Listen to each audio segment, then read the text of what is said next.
好。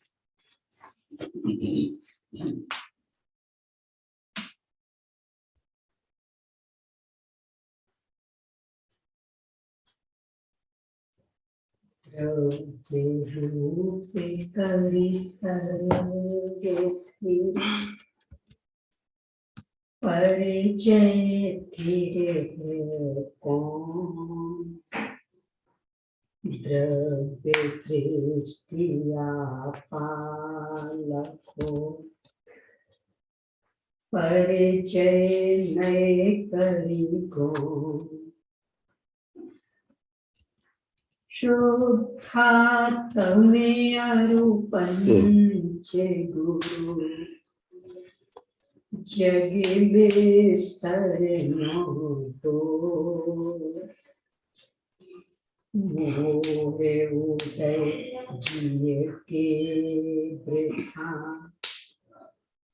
आन कल्पना हो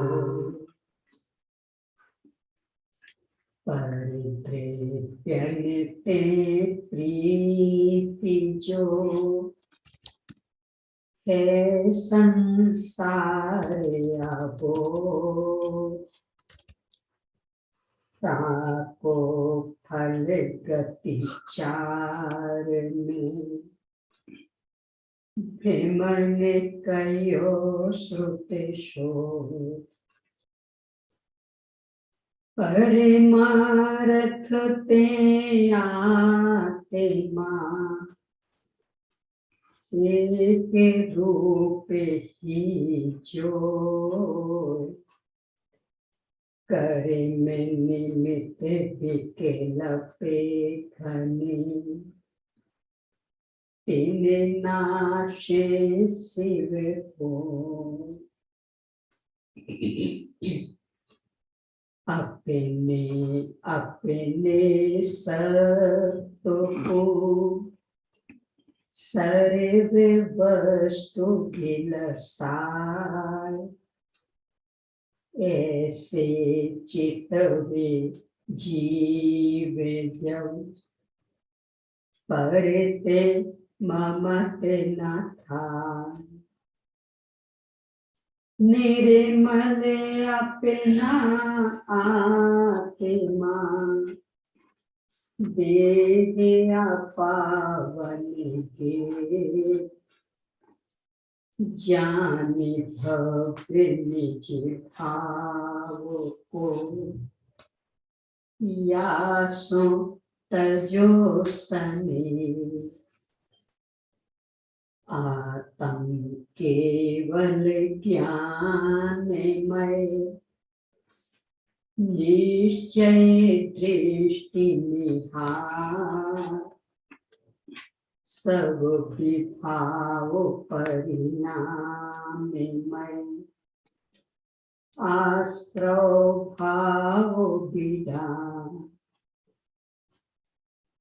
निज स्वरूप में लीनता निश्चय संवर जान समिति गुप्ति संजम धर्म करे पाप की हान संवरमय हुए आत्मा पूर्व कर्म झर जान निज स्वरूप को पाए कर लोक शिखर जब था लोक स्वरूप विचार के आत्म रूप निहार परमार्थ व्यवहार कुनी मिथ्या भाव निवार बोधि आपका भाव है निश्चय दुर्लभ नाम भव में प्राप्ति कठिन है, यह व्यवहार कहाँ। दर्श ज्ञानमय चेतना, आत्म धर्म बखान। दया क्षमा रतन त्रय, या में गर्भित जान।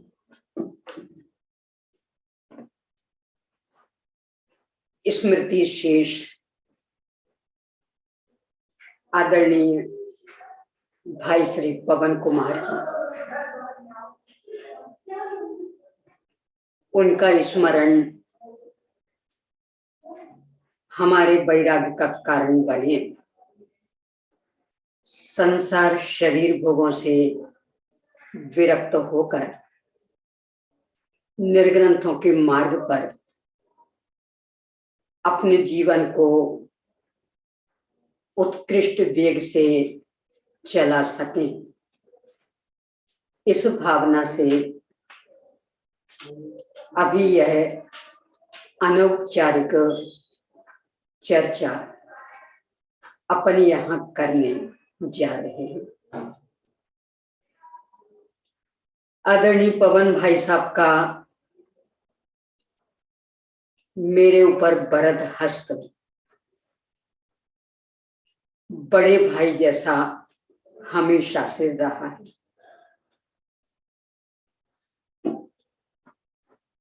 बहुआयामी व्यक्तित्व के धनी, जिनकी छत्र छाया में सकल मुमुक्षु समाज अपने को हर दृष्टि से सबल महसूस करती थी। राजनीतिक उतार चढ़ाव में भी आई हुई समस्याओं के समाधान के रूप में यदि किन्हीं को याद किया जाता था तो आदरणीय पवन भाई साहब को, चाहे वह टीकमगढ़ पंचकल्याण का प्रसंग हो, चाहे मऊ की घटी हुई घटना हो, और भी कोई भी प्रसंग हो। राजनीतिक समस्याएं जिन जिन प्रसंगों में भी आई हैं, अथवा सामाजिक समस्याएं जिन जिन प्रसंगों में आई हैं, तो उन्हें राजनीतिक हस्तक्षेप के माध्यम से सुलझाने में अग्रणीय अस्तित्व, अग्रणीय हस्त यदि किन्हीं का रहा है तो वे थे आदरणीय पवन भाई साहब। उनके स्वाध्याय का तो कहना ही क्या। मैंने बहुत निकट से विगत 6 वर्षों से उन्हें देखा है, और एकमात्र वे अपने वैयक्तिक स्वाध्याय के लिए ही मुझे यहाँ रखना चाहते थे। हमेशा कहा करते थे कि विद्यार्थियों की आप परवाह मत करिए, उन्हें पढ़ाने वाले अनेकों हैं, आप तो बस मेरे लिए आइए। मंगलमय धवला जी की वाचना में भी एकमात्र उनकी ही अंतरंग प्रेरणा कारण बनी है। पर योग ऐसा,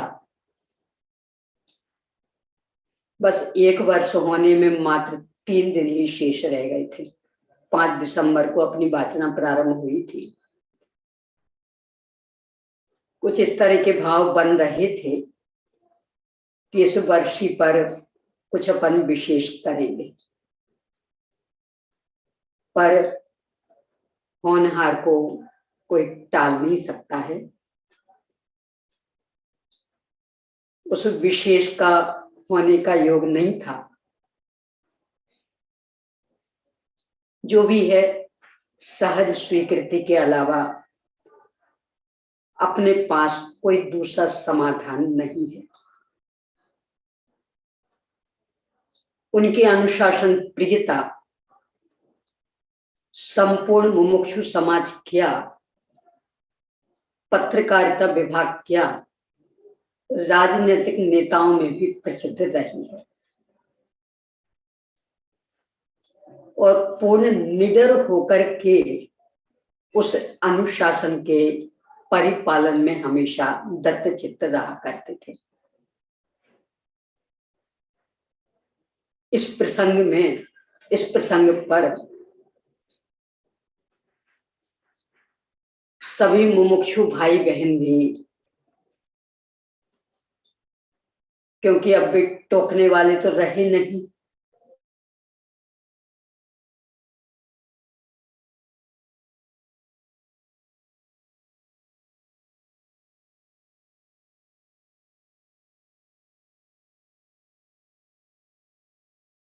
परिवर्तन करेंगे। खास करके वेशभूषा के संदर्भ में उनका अनुशासन पूर्णतया गुरुदेव श्री की परंपरा को सुरक्षित रखने के लिए कटिबद्ध और भारतीय संस्कृति को अपनाने के लिए कटिबद्ध रहता था। शायद आप लोगों ने भी देखा होगा, उनकी एक ही बहू है, तथापि कभी भी सलवार सूट नहीं पहनने देते। बाहर जाके कहीं भी कुछ भी करे, पर जब यहाँ ससुराल में रहती है, और मूल तो ससुराल में ही रहती, कभी बाहर घूमने करने जाए वो अलग बात, तो हमेशा साड़ी में। स्वप्निल भैया की सगाई का प्रसंग था। भाई साहब ने होने वाली बहू से कहा था,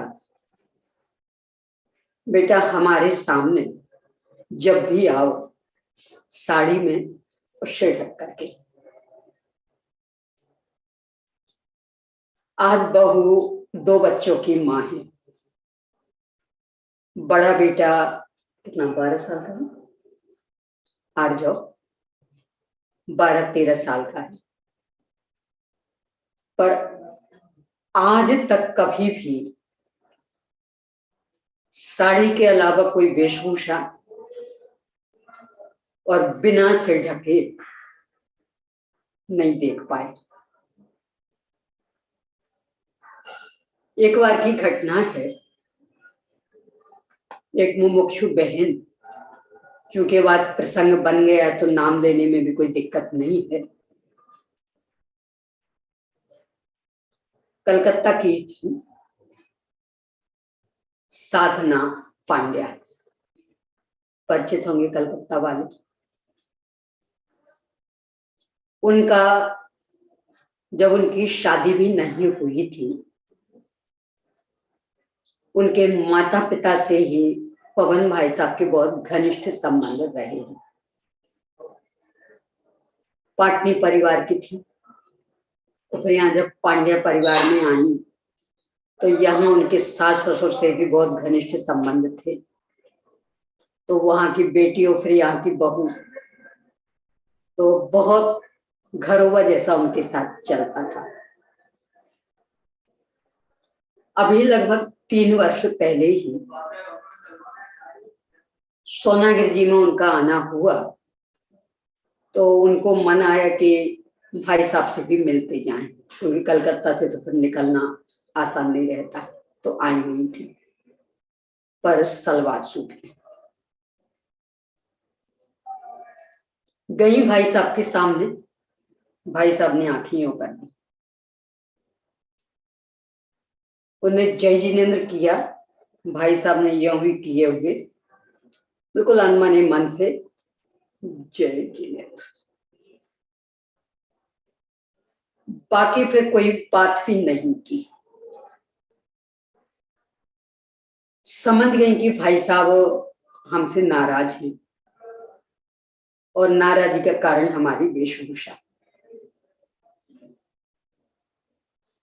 भाभी जी वहां पास में थी,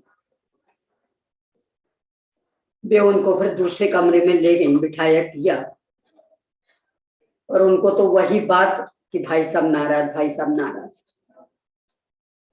कुछ देर बाद चली गई।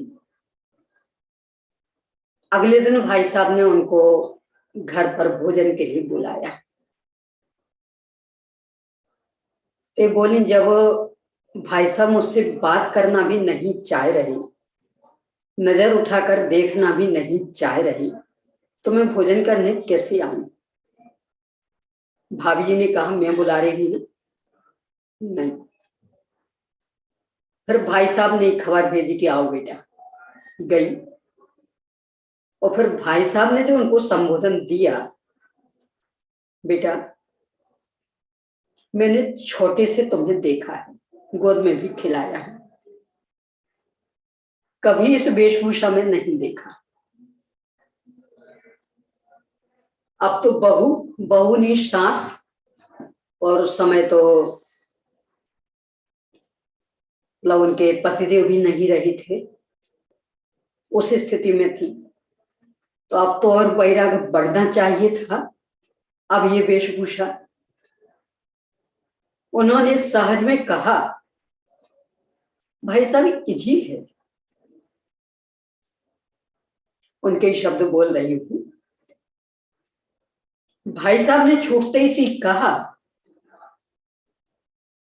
नन्हे रहा करो, वो और ज्यादा इजी है।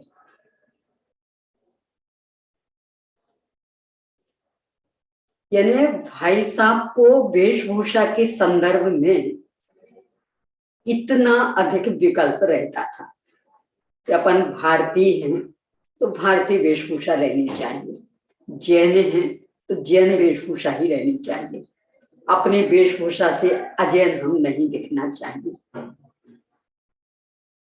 यहाँ मंगलायतन परिसर में जैन जैनेतर सभी देखने आते हैं, दर्शनीय स्थल जैसा है। स्वयं उन्होंने ही अपनी भावना को फलीभूत करने हेतु नियम प्रचारित किया कि यहाँ जो भी आएंगे दर्शनार्थी सिर ढके, और सिर ढकने के लिए अलग से दुपट्टे आदि की व्यवस्था भी करवाई। मूल जो द्वार, वहां एक व्यक्ति बैठे रहे थे, थाली में दुपट्टे रहे थे, जो भी आए उनको अंदर जाने की आज्ञा, तो उसके पहले दुपट्टा लो और सिर ढको। यानी इस तरह के अनुशासन प्रिय और उसको क्रियान्वयन करने के लिए इस तरह की लगन।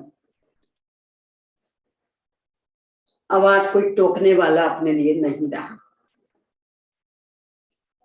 अब कोई नहीं कहेगा कि सलवार सूट पहन करके कम से कम इस उम्र में नहीं आना चाहिए, और इस सिर उघाड़े नहीं। वास्तव में यदि अपने को लग रहा है भाई साहब ने मुमुक्षु समाज के लिए सब तरह से अपना योगदान दिया, क्या स्वाध्याय, स्वयं वैयक्तिक, क्या ग्रंथ प्रकाशन, क्या बच्चों के अध्ययन आदि के लिए, क्या विद्वानों के सम्मान के लिए, क्या सभी संस्थाओं को एक जगह एकत्रित करने के लिए, क्या क्या बताया जाए, क्या क्या नहीं किया उन्होंने। तो यदि अपने को लगता है कि अपन उनके इन उपकारों से उर्ऋण होना चाहते हैं, तो ये संकल्प ले लें कि कम से कम देव शास्त्र गुरु के सामने सिर उघाड़े और बिना साड़ी के, मतलब और कोई वेशभूषा पहने नहीं जानते। जब धवला जी की वाचना प्रारंभ करने का उन्होंने संकल्प लिया, मैं तो 4 तारीख की शाम को ही आई थी, मुझे तो पता भी नहीं था कि इन्होंने ये व्यवस्था कर रखी। रात को उन्होंने बुलाया कि बहन जी मेरी भावना है कि भाई लोग भी सब टोपी लगा करके ही बैठे। मैंने कहा बहुत अच्छा। मुझे पता नहीं था कि टोपियां पहले से आ चुकी हैं। फिर उन्होंने बताया कि ये 20 टोपियां मंगा के मैंने रखी हैं। कहा बहुत ही अच्छा। मैं तो सोच रही थी कि आप भावना व्यक्त कर रहे हैं, अब जब कभी आएंगी तब देखेंगे। आपने तो पहले से तैयारी कर रखी। यानी इतना उनको देवशास्त्र गुरु के प्रति विनय का भाव रहता था। उनके पिताजी कभी भी बिना टोपी लगाए स्वाध्याय नहीं कराते थे। गुरुदेव जी की परंपरा में भी बिना टोपी लगाए कोई विद्वान स्वाध्याय नहीं कराते थे। ये बात उनके हृदय में भी कूट कूट करके बसी हुई थी और उस परंपरा का निर्वाह उन्होंने किया। बाद में तो क्योंकि कोरोना काल शुरू हो गया था, विद्यार्थी सब जा चुके थे, तो भी उनकी भावना रही कि जब भी विद्यार्थियों को यहाँ बुलाएंगे तो कक्षा के समय और पूजन के समय, स्वाध्याय के समय हमेशा उनके सिर पर भी टोपी रहेगी। इसलिए 100 टोपियां उन्होंने अलग से मंगा करके रखी। अभी भी वो रखी हैं। जब कभी विद्यार्थियों का ऐसा होता है तो लगा लेते हैं टोपी।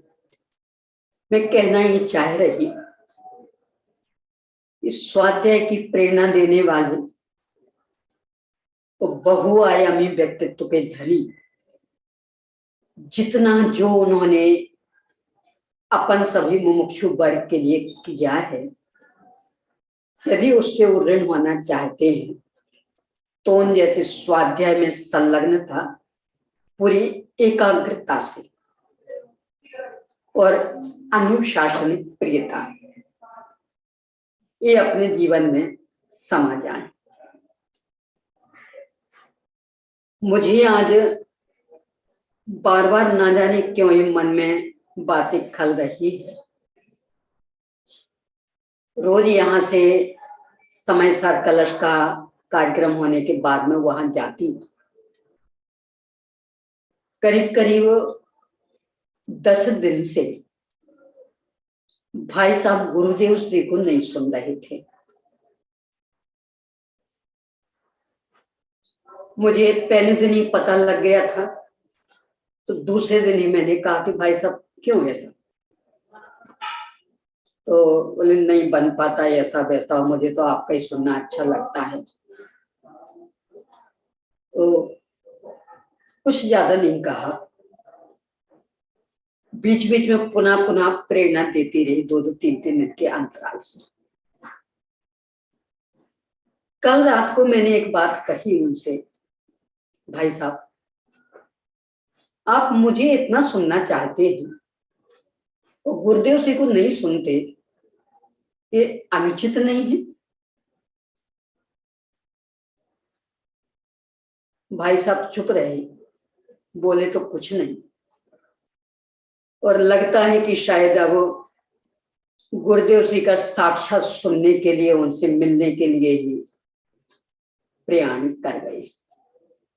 यहाँ परोक्ष क्या सुने, हम वहीं जाके उनको साक्षात उनके दर्शन भी करेंगे और वहां सुनेंगे। जो भी है, आयु के निषेध पर तो किसी का भी बस नहीं है। उन्होंने तो अपने जीवन को हर तरह से सार्थक किया है। इतने भयंकर बीमारियों से जूझते हुए भी, और 1-2 वर्ष नहीं, करीब करीब 35 वर्ष से जूझ रहे थे। इतने जूझते हुए भी इतना स्वाध्याय, इतनी एकाग्रता, सदाचार, संयम, सदाचार में जीवन अपना जिया। अपन सभी के लिए प्रेरणास्पद है। चूंकि अब भी टोकने वाले तो है नहीं, तो अपन प्रेरणा लेकर के और आज कुछ संकल्प करें। क्या संकल्प करना है ये मैं नहीं कहूंगी, ये आपकी इच्छा पर ही छोड़ती हूँ। क्योंकि मुझे तो आज आप लोगों को ही भावाभिव्यक्ति करने का अवसर देना है। प्रारंभ में जुड़ नहीं पाई थी, इसलिए मैं बीच में आ गई। तो बस इन्हीं शब्दों के साथ उन्हें सादर स्मरणांजलि समर्पित करते हुए आप लोगों के लिए अवसर देती हूँ। क्रमशः अनम्यूट होते जाइए, जो भी अपनी भावाभिव्यक्ति देना चाहते हो, अन्यथा पर हाथ उठा करके बताते जाइए, तो यहाँ से फिर मैं नाम ले सकूंगी।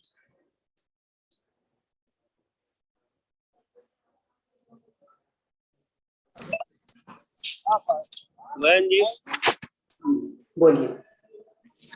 मेरा परिचय तो पवन जी से विशेष ज्यादा नहीं था। 2-4 बार ही उनसे फेस टू फेस बात हुई है। वैसे मैं 3-4 बार मंगलायतन जा चुका हूँ, और अपने जो यूनिवर्सिटी में मंदिर बना था उस पंच कल्याण में हम लोग गए थे। तो मुझे मथुरा में ठहराया था इन्होंने, वहाँ स्थान दिया था। तो मैंने कहा भाई मेरे को 1-1.5 घंटे आना, 1-1.5 घंटे जाना। तो अचानक पवन जी सामने आ गए थे। उनसे जय दिन कहा, बोलिए तो साहब ऐसी स्थिति है, क्या करूं साहब, मेरा भाव तो हो रहा है वापस जाने का। बोले क्या बात करो आप, रुकिए रुकिए रुकिए। एक अचानक कोई सामने व्यक्ति आया था जो इसकी आवास व्यवस्था में था। बोले इनकी व्यवस्था करो। बोले साहब, बोले नहीं।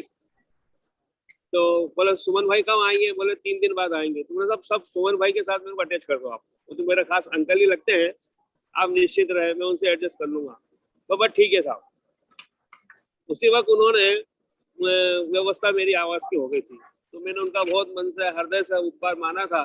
तो हम दो ही पति पत्नी ने तो विचार कर ही लिया था कि 1.5 घंटा आना और 1.5 घंटा जाना और कार्यक्रम अटेंड करना हमसे तो बहुत मुश्किल हो जाएगा। मथुरा से मतलब मथुरा व्यवस्था करी थी हमारी ठहरने के लिए। तो हमने तो मन बना लिया था कि आज दिन भर ये रहे, खाना वाना खावे और शाम का प्रवचन निकल के करके और वापस अपन बैक टू पेवेलियन हो जाए। पर चूंकि भाग्य प्रबल थे और पवन जी ने बरोबर सहयोग करके हमारी व्यवस्था करती थी। एक कारण तो ये बना, और दूसरा कारण हम जब पोजिशन में उन्होंने उजला बहन को बुलाया था, उजला शाह को पोजिशन के दिन बुलाया था। तो उजला बहन जी का हमारे पास फोन आया था, बोले हम पोजिशन में दो ही दिनेश भाई और हम मंगलायतन जा रहे हैं, यदि आपकी इच्छा हो तो आ जाइए। तो हमने भी फिर लवाड़िया जी जो अशोक जी है मेरे अच्छे खास है, परिचित काफी गहरा उनसे। मैंने उनको फोन करा, यार गंगवाल जी क्या बात करो, आपके लिए क्या ठहरने की भोजन की व्यवस्था नहीं हो पाएगी क्या? आप भी शीघ्र आ जाओ। और उजला बहन जी भी आ रहे हैं। फिर हम 10 दिन वहाँ रहे थे, और पवन जी भी बरोबर 2 टाइम 3 टाइम उनके साथ में बैठते थे।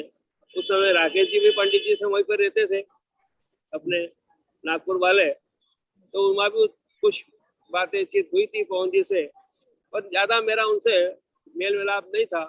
पर चूंकि जब भी मैं 2-3 बार बातचीत हुई तो मुझे लगा कि ये व्यक्ति बहुत सहृदय है, बहुत भावनात्मक व्यक्ति है, और कम से करीब अपने जितने भी साधर्मी भाई बहन आते हैं उनका तहे दिल से वे स्वागत करते थे, और किसी प्रकार की कोई उनको तकलीफ ना हो तो आवास की व्यवस्था, भोजन की व्यवस्था बरोबर ध्यान रखते थे। एक बार हमारे ग्रुप है हमारा स्वाध्याय का, इंदौर में मैं स्वाध्याय भी करता हूँ, तो 10-12 महिला 2-4 पुरुष थे, तो वो भी लेके गए थे हम सबको। तो वहाँ पे पवन जी ने हमारा बहुत स्वागत, मतलब अच्छा सहयोग करा और बहुत बढ़िया रहा। तो मैं ऐसे महान पुरुष को सहृदय से नमन करता हूँ और ये भावना भाता हूँ, और मेरा तो पूरा विश्वास है कि वे सीधे अभी तक तो विदेश क्षेत्र में पहुंच गए होंगे सिमंदर भगवान के पास, और वहां जाके उनकी देशना सुन रहे होंगे, और हमारे लिए भी ये भावना बहा रहे होंगे कि कब हम स्वर्ग में जाएं और सिमंदर भगवान की देशना सुने। मैं ऐसी भावना रखता हूँ उनके प्रति भी और अपन सब साधर्मियों के प्रति भी, क्योंकि साधर्मी का तो एक ही भाव है कि शीघ्र से शीघ्र मोक्ष की प्राप्ति करें। और जहाँ भी स्वाध्याय होगी, या सिमंदर भगवान हो, युगमंदर हो, या गणधर हो, या मुनिराज हो, कोई भी हो, उससे कोई मतलब नहीं है। पर वहाँ भी जहाँ भी सहयोग मिलेगा तो वो जीव वहाँ बिल्कुल चिंतन में लग जाएगा। और मैं तो यही भावना भाता हूँ कि बरोबर वे सिमंदर भगवान के पास पहुंच गए होंगे स्वर्ग से सीधे, और उन्हीं के पास बैठकर तत्व चर्चा में संलग्न हो गए। और यही भावना मेरी है उनके प्रति। बस ये मैं कहना चाहता हूँ। ओम शांति शांति शांति। भाई साहब ने उनके सहधर्मी वात्सल्य के कुछ संस्मरण प्रस्तुत किए। वास्तव में उनका सहधर्मी वात्सल्य देखते ही बनता है। जो भी उनके संपर्क में आया, मानो एक चुंबक ये व्यक्तित्व खिंचा ही चला आया। चाहे छोटा हो चाहे बड़ा हो, अति विनम्रता पूर्वक, वर्णन तो कितना किया जाए, अब अन्य सुनना चाहेंगे। जय जिनेन्द्र सभी। मेरे लिए सबसे बड़ा उपकार ये है कि हमने धवला पुस्तक उन्हीं के कारण खोली और पढ़ने का मुझे सौभाग्य मिल रहा है। वे मेरे लिए बहुत बड़े उपकारी हैं, जिसके कारण मुझे इतनी बड़ी पुस्तक का स्वाध्याय आपके सहयोग से करने को मिल रहा है। अपने आप को मैं धन्य मानती हूँ, क्योंकि उन्हीं के द्वारा मुझे सुनने को मिल रहा है। नहीं तो शायद पता नहीं मैं आपसे कैसे जुड़ पाती, कहाँ आपकी लिंक मिलती, कहाँ आपसे जुड़ती, सपने में भी नहीं सोचा था। जो कार्य मेरा हुआ है, हाँ, उन्हीं के द्वारा हुआ। वे वाचना नहीं रखते, आपका सहयोग नहीं मिलता, तो हमें कैसे धवला पुस्तक को खोलकर देखकर इतने भाव प्रबल होते हैं। ये उन्हीं का हमारे ऊपर उपकार है। और ये पुस्तक के दर्शन, पुस्तकों को देख देख कर दर्शन नमस्कार करते ही रहते, और इसमें क्या लिखा है नहीं मालूम। पढ़ने का पहला बार सौभाग्य, अगर वाचना नहीं चलती मंगलायतन से तो हमें तो नहीं मिलता। पता नहीं, हम भी भाग्यवान हैं, उनके निमित्त से हमें मिला। जय जिनेन्द्र। अब अपन सभी की जिम्मेदारी आ गई है कि हर कीमत पर कम से कम इन 16 पुस्तकों की वाचना तो भली भांति संपन्न ही करें, क्योंकि अभी तक तो वे प्रेरणा शुद्ध बने रहते थे। कभी भी कहा कि नहीं कुछ दिनों के लिए मैं बाहर जाना चाहती नहीं, तो जब बहुत जरूरी कार्य आया तो फिर तत्काल दूसरी व्यवस्था, पर एक दिन भी वाचना बंद रहना ये उन्हें स्वीकार नहीं था। इसलिए अब अपनी जिम्मेदारी विशेष बन जाती है कि हर कीमत पर इन कम से कम 16 पुस्तकों की वाचना तो संपन्न करें ही करें, इसके लिए दृढ़ संकल्पित हूँ। हाँ जी,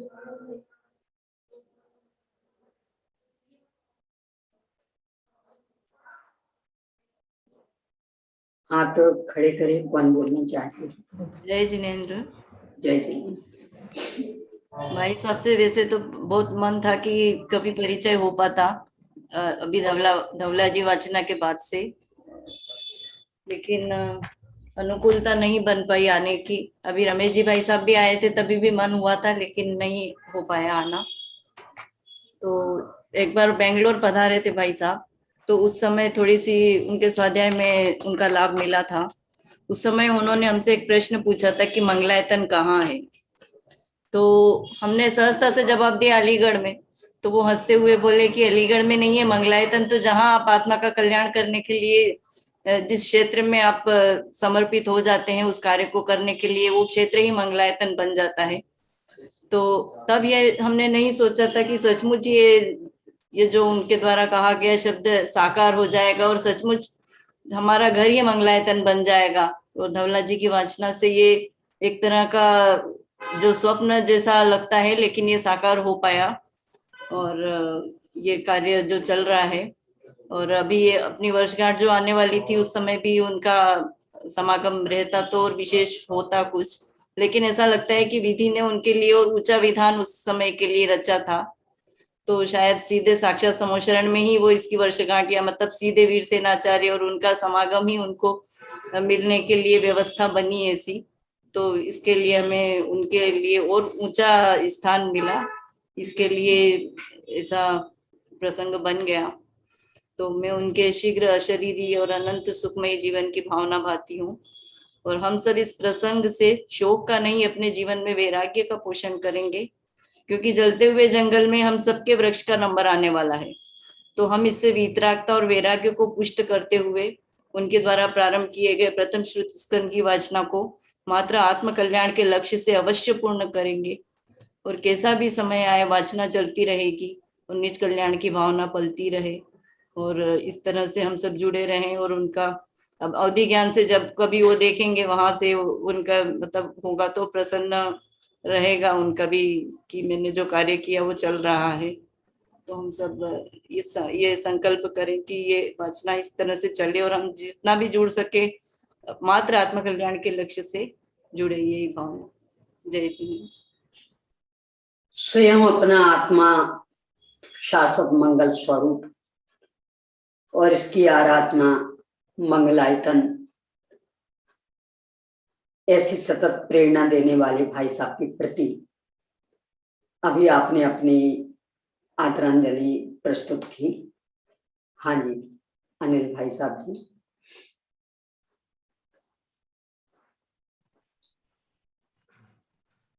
आदरणीय भाई साहब का हमारे बीच से अचानक चला जाना हम सभी के लिए एक अपूर्णीय क्षति है। भाई साहब पूज्य गुरुदेव श्री के आनंद भक्त थे, तत्वकाम को बहुत प्रेम था, कर्तव्यनिष्ठ थे आप। और मैंने उनको देखा है मंगलायतन, जब मैं प्रथम पंच कल्याणक में गया था, अच्छे एक एडमिनिस्ट्रेटर थे। पूरा पंच कल्याणक मैंने अटेंड किया था उस समय जो व्यवस्थाएं उनकी देखी थी वो वाकई में एक बहुत ही कल्पना के मेरे तो विरुद्ध थी। जब मंगलायतन का शिविर, वो पंच कल्याणक का आखिरी दिन था, उस समय का मेरे को सीन याद है कि जितने भी उन लोग पंच कल्याणक में जिन लोगों ने उनका सहयोग किया था भाई साहब, सारे लोगों का परिचय उन्होंने कराया था। एक एक व्यक्ति को उन्होंने इतना सम्मान दिया था, सारे लोगों को मंच पे बुला के, और ऐसे ऐसे लोगों ने उनका सहयोग किया था। ये भाई साहब का ही एक वो था कि मतलब उनका प्रभाव कि सारे लोग उनसे आगे बोले कि हमारे लिए ये काम दो, हमारे लिए ये काम दो, हमारे लिए ये काम दो, हम ये करेंगे, हम वो करेंगे। ऐसा वो एक अभूतपूर्व पंच कल्याणक हुआ था। आदरणीय भाई साहब तत्वज्ञानी बहुत थे, कर्तव्यनिष्ठ थे। हमारे लिए तो बहुत क्षति हुई है इनकी। वो जीवन के अपने अंतिम क्षणों में भी तत्व का गहराई से चिंतन करते रहे। और हम सभी के लिए जो महाग्रंथ सचखंडानंद जी की वाचना प्रारंभ करा गए, ये तो हम सबके लिए बहुत बड़ा उपकार कर ही गए। और निश्चित रूप से हम भी सब उन्हीं के आदर्शों को पालन करते हुए अपने आगे बढ़े और अपने आत्मज्ञान को बढ़ाते हुए अपना जीवन सफल करेंगे, ऐसी मेरी मंगल भावना है। एवं इस प्रसंग पर मेरी ओर से आदरणीय भाई साहब के लिए भावभीनी विनम्र श्रद्धांजलि है। सभी कार्यकर्ताओं का हमेशा सम्मान करने वाले, शारीरिक बौद्धिक श्रम को कभी भी साधारण न मानते हुए असाधारण मानकर उनके खुले दिल से अनुमोदना करने वाले भाई साहब के प्रति अभी अनिल भाई साहब जी ने अपनी आदरांजलि प्रस्तुत की। ज्योति बहन जी भी कुछ कहना चाहेंगे? थोड़ा सा एक बात और मैं कहना चाह रहा था, भूल गया था। हाँ। अभी हमारी भाव बहुत हुए थे, ये अपना जो दीपावली का शिक्षण शिविर लगा हुआ था, वहां पे मंगलायतन आने की, लेकिन योग नहीं बन पाया और वहां उपस्थित नहीं हो सका। भाई साहब से शब्दों से मिलने की इच्छा ही बहुत थी, लेकिन जैसे ही वो शिविर अपना समाप्त हुआ था, उसके 3-4 दिन बाद दीदी मेरे को सपना आया था कि हम दोनों मंगलायतन गए हैं और आप सभी से मिल रहे हैं। और मेरी कम से कम 5-7 मिनट भाई साहब से बात भी हुई। अब वो किस टॉपिक पर चर्चा हो रही है वो मेरे को स्मरण में नहीं आ रहा है, लेकिन ऐसा हुआ था। माने मैं साक्षात तो नहीं मिल पाया, लेकिन सपने में चल भाई साहब से मुलाकात हुई। होने को कोई टाल नहीं सकता ना, इससे विकल्प कितने अकिंचित कर हैं ये बात हमेशा स्पष्ट होती है और हमेशा अपने को ध्यान में रखना चाहिए। कार्य विकल्पों से नहीं होता, योग्यता बलवती है। तो योग्यता को सहज स्वीकार करते हुए आत्माराधना में संलग्न रहना, यही उनके प्रति वास्तविक श्रद्धांजलि। हाँ जी, ज्योति बहन जी कुछ कहना चाह रहे थे। जी दीदी, हमारे लिए तो बहुत उपकार है भाई साहब का कि है ना, जो सठखंडागम जी जैसा महान ग्रंथ, हम जो सिर्फ श्रुत पंचमी पे जिसको अर्घ चढ़ाते थे, उसको उन्होंने हमें रोज हाथों में लेने के काबिल बना दिया कि हम हाथ में लेके उसको पढ़ सके। तो हम तो प्रतिदिन उनको भाई साहब को याद करते, इसीलिए कि आज हम उनके माध्यम से हम इस ग्रंथ को हाथ में ले रहे हैं, जो मतलब जिसके नाम से ही भय लगता था कि क्या बर्र लिखा है आचार्यों ने, हमारी बुद्धि इतनी है ही नहीं कि हम उसको पढ़ सकें। लेकिन आपके निमित्त से, भाई साहब के निमित्त से हमें ये सहज योग्य मतलब अवसर मिल गया कि हम उसका वाचन आपके साथ कर सकते। ये बहुत उपकार है दीदी, कम से कम ग्रहण नहीं होगा लेकिन ज्ञान में वर्तमान पर्याय में तो ज्ञान लाभ लेगी मेरी वर्तमान पर्याय उस शास्त्र के माध्यम से। ये भाई साहब का बहुत उपकार है, इसको अपन भुला नहीं सकते इस जन्म में। तो इनकी जो प्रश्नोत्तरी बनाने की भाई साहब की भावना रही, जिससे विषय अति सरल रूप में सबके सामने आ जाए, अब वो सारी जवाबदारी एकमात्र अपनी रह गई, क्योंकि अब टोकने वाले तो कोई है नहीं। तो हर तरह से अपन उसमें संलग्न हो और कम से कम पहली पुस्तक की प्रश्नोत्तरी अगले वर्ष तक समाज के सामने आ जाए, ऐसा कुछ प्रयास करें, ऐसी मेरी भावना है। हाँ जी, प्रतीक भैया जी। जय जिनेंद्र। मुझे वर्ष 2009 में मंगलायतन में पढ़ने का सौभाग्य मिला। तो मेरा जो बैच था वो 8वीं कक्षा में पहली बार मंगलायतन में एडमिशन के लिए चालू किया गया था। तब उस समय जब मेरा एडमिशन हुआ, तब आदरणीय पंडित साहब ने, पवन दाऊ जी ने मेरे कंधे पे हाथ रख के कहा था, मुझे अच्छे से याद है कि सभा में किसी ने प्रश्न किया था, भाई साहब ये 10 साल के, 11 साल के, 12 साल के बच्चे हैं, इनको इतनी सब कठिन बातें समझ आ जाएंगी, इतना मंगलायतन का कठिन अनुशासन इनको पालन हो जाएगा? तब भाई साहब ने कहा था कि 8 साल के बच्चे जब केवल ज्ञान प्राप्त कर सकते हैं, 8 साल के कुंद कुंद आचार्य जब दीक्षा लेकर घर से जा सकते हैं, तो ये तो भावी भगवान है, आप इनको बच्चे क्यों देखते हो? ये बात उन्होंने जब कही थी, तब घर से जाते समय मेरे माता पिता को भी कष्ट हुआ था। मैं राजस्थान से हूँ, उदयपुर जिले से। उन्होंने कहा था कि बच्चा इतना दूर कैसे रहेगा, वहां ठंड ज्यादा पड़ती है, खाने पीने का क्या होगा?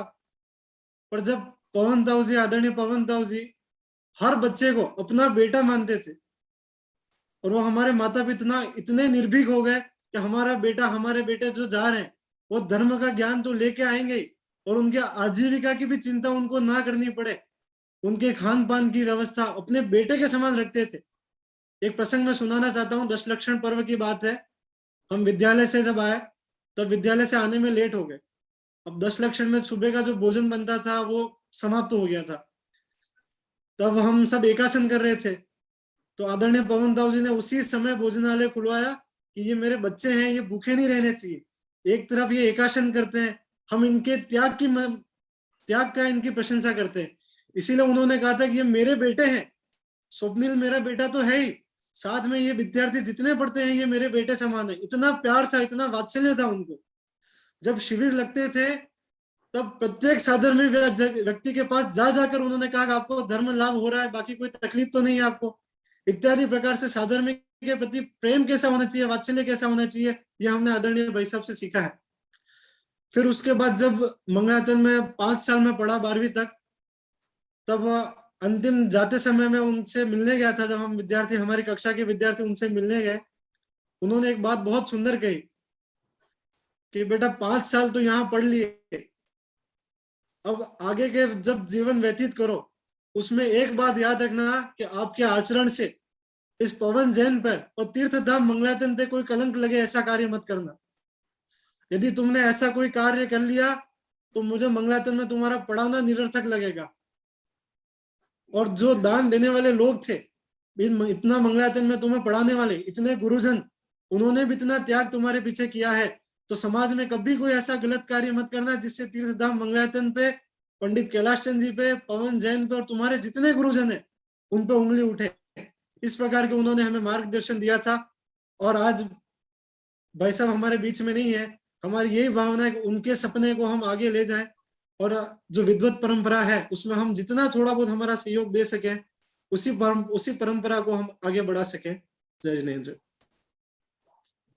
इस गुरुतर भार को अपने कंधों पर लेने का संकल्प व्यक्त करने वाले भाई जी, छोटे छोटे बच्चों में भी कितनी ही संभावनाएं देखते और पूर्णतया सकारात्मक सोच रखते, वास्तव में ही अपने बेटों जैसा संभालना, ये तो जिन जिन ने यहाँ अपने बेटे भेजे हैं उनने स्वयं अनुभव किया है और हम लोगों ने तो प्रत्यक्ष देखा भी है। अब इन सभी बच्चों के ऊपर जिम्मेदारी किसी भी रूप में अपने माध्यम से इस तरह का आचरण ना हो जाए कि जिससे मंगलायतन पर कोई काला चिन्ह लग जाए। हमेशा ये धवल बना रहे, बीतरागी तत्व ज्ञान अपने जीवन में समाहित रहे, इस तरह का अपना निरंतर आत्मोन्मुखी पुरुषार्थ होता रहे, यही उनके प्रति विनयान्जलि होगी। हाँ जी, और कौन?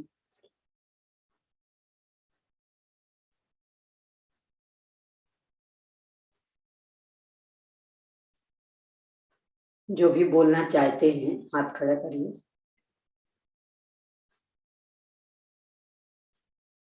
हाँ जी, नाम बोलिए। नाम मुझे दूसरे हिमालय भैया। हाँ बोलिए। सभी साधर्मियों को सादर जय जिनेंद्र। आज कुछ बोलने के लिए दोपहर से निशब्द हूँ, हाथ पैर बहुत ढीले हो चुके हैं, क्योंकि जब मुझे बात पता चली कि ताऊ जी का स्वास्थ्य अनुकूल नहीं है तो उसी के उपलक्ष्य में मैं मंगलायतन उनसे मिलने के लिए गया था। और वहां पर जब उनके अंदर में देव शास्त्र गुरु के प्रति अगाध भक्ति देखी, चैतन्य का अद्भुत उल्लास देखा, तो मुझे तो लगा कि ताऊ जी का स्वास्थ्य बिगड़ा नहीं, ये तो सुधर गया है और अच्छा हो गया है। क्योंकि जब जब उनके पास स्वाध्याय के रूप में गया तो वो यही कहते नजर आए कि मेरा स्वास्थ्य बिल्कुल ठीक है बेटे, मुझे कुछ नहीं हुआ है, मुझे बिल्कुल ठीक है। और उतनी ही भक्ति, जितनी भक्ति आज से हम 10-12 साल पहले देखते थे, उसकी उतनी ही भक्ति, उससे कई गुना अधिक भक्ति मैंने इस बार उनके अंतर में देखी।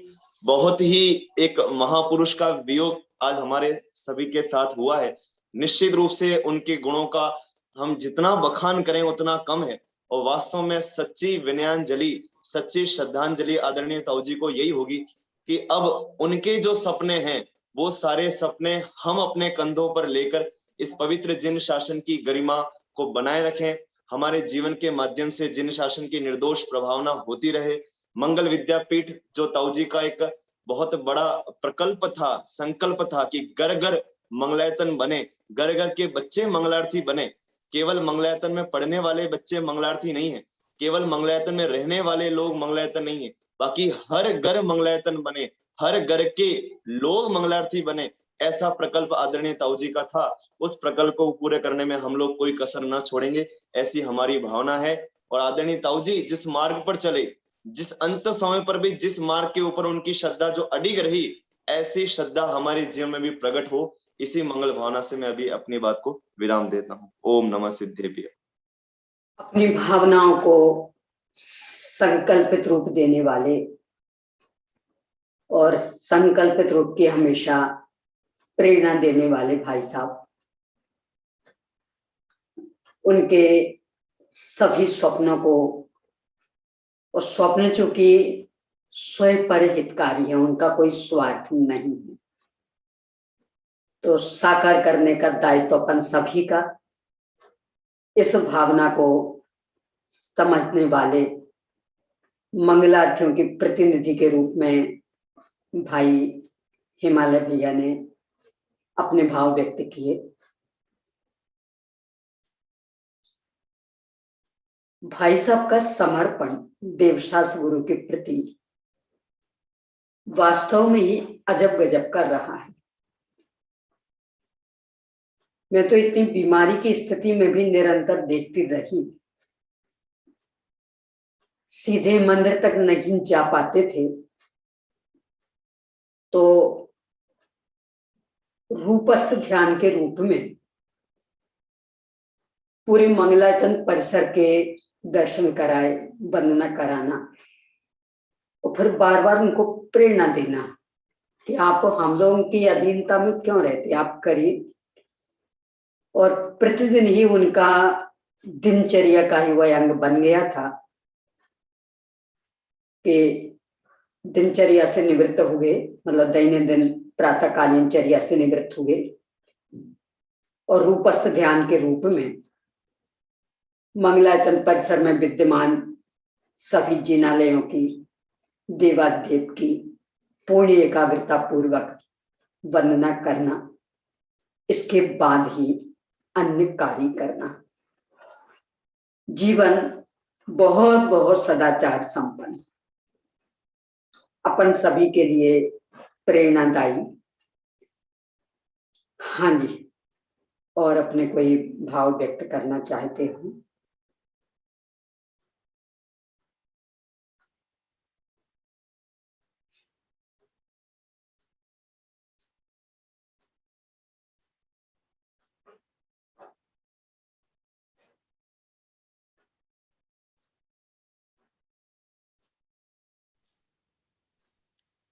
जय जिनेंद्र।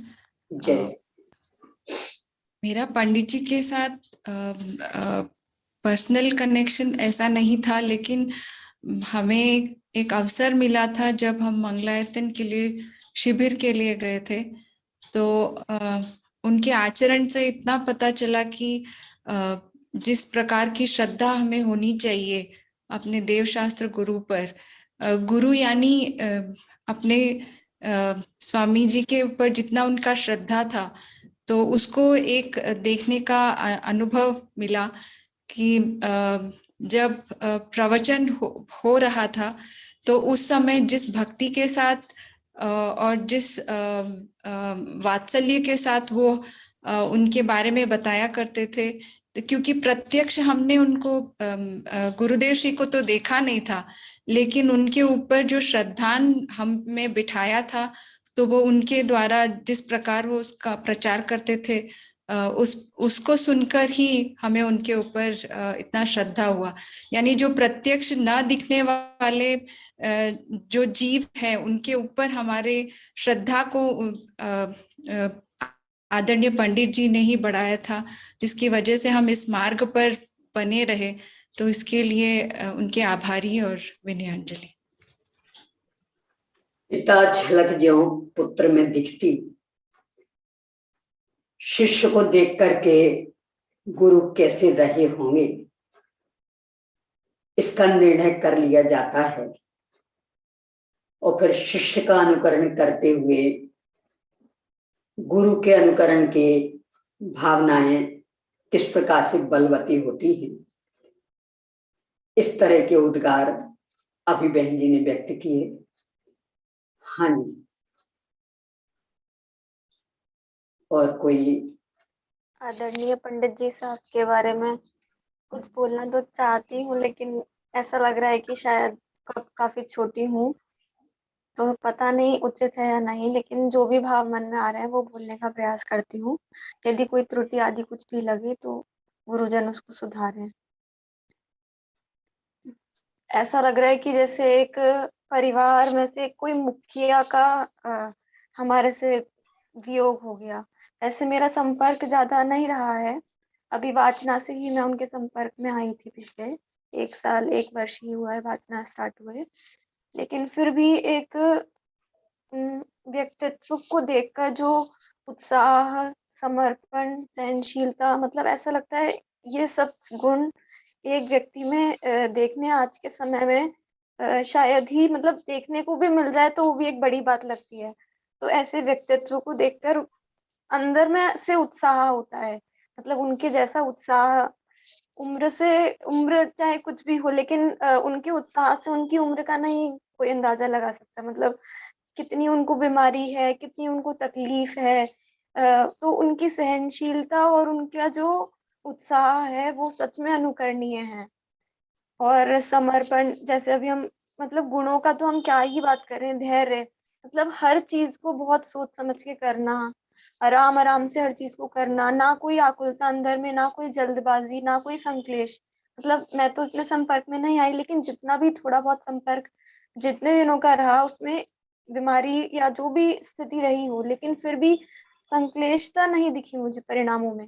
तो एक जो ठहराव, एक धैर्य, शांति अंदर में, मतलब निराकुलता एक तरह से जितना भी पॉसिबल है, तो वो तत्व का ही बल होगा जरूर।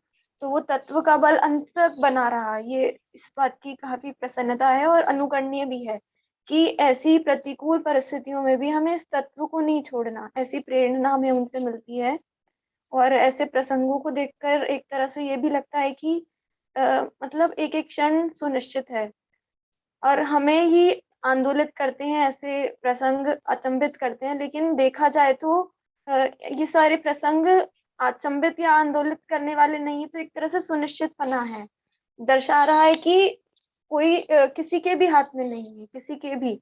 और वो तो एक जीवन का एक पड़ाव की तरह हो गया, ये एक पड़ाव क्रॉस करके वो अगले पड़ाव की ओर निकल रहे। तो ऐसे ही हमें ऐसे प्रसंगों से प्रेरणा मिलती है कि अपने जीवन को हम एक पड़ाव की तरह ही समझें, ऐसा ना समझें कि हम यहाँ परमानेंट हो गए हैं। और इससे अपनी शाश्वतता का भी ध्यान आता है, भान आता है कि अब हम तो शाश्वत हैं और वो जीव भी कहीं ना कहीं तो गया ही है और वो अपनी यात्रा कर रहा है मोक्ष मार्ग तक की। तो वो अपनी यात्रा में पूर्ण होगा ही निश्चित तौर पे, अपनी अपनी योग्यता अनुसार, अपनी अपनी समय अनुसार। तो हम भी उसी मार्ग में आगे बढ़ें और इन प्रसंगों से अपना वैराग्य को पुष्ट करें। इसी भावना के साथ सभी को जय श्री। दोपहर को भी मैंने थोड़ी बात की थी भाई साहब को ये प्रसंग वियोग के रूप में अथवा शोक के रूप में याद करना दंश मात्र भी स्वीकार नहीं था। जब जब भी कभी अन्य की शोक सभाएं होती तो नियम से जब मैं उनके पास जाती तो इस पर खुलकर के चर्चा करते कि क्या है इसमें, शोक जैसा क्या है, वियोग जैसा क्या है। ये तो एक ट्रांसफर का प्रसंग है, परिवर्तन हुआ है और इसीलिए फिर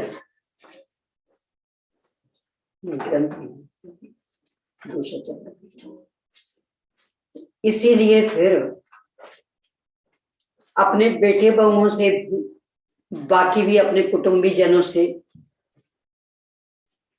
पूर्ण शक्ति के साथ कह करके गए कि शोक सभा का आयोजन दंश मात्र नहीं,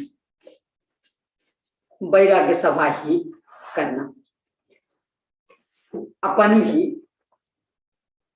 इस प्रसंग को वियोग के रूप में ना देखें, शोक के रूप में ना देखें, बल्कि इस रूप में देखें कि चूंकि सभी यात्री हैं, अभी इस पड़ाव पर रुके हैं, नियम से अगले पड़ाव पर जाना है।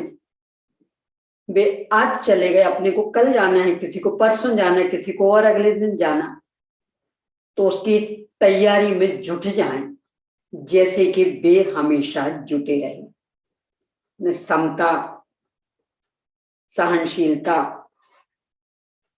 अनावश्यक आरंभ परिग्रह में जितनी अधिक कमी कर सकें उतनी कमी, और देव शास्त्र गुरु की आराधना में हर कीमत पर, यानी शरीर की इस तरह की स्थिति की भी उपेक्षा करके,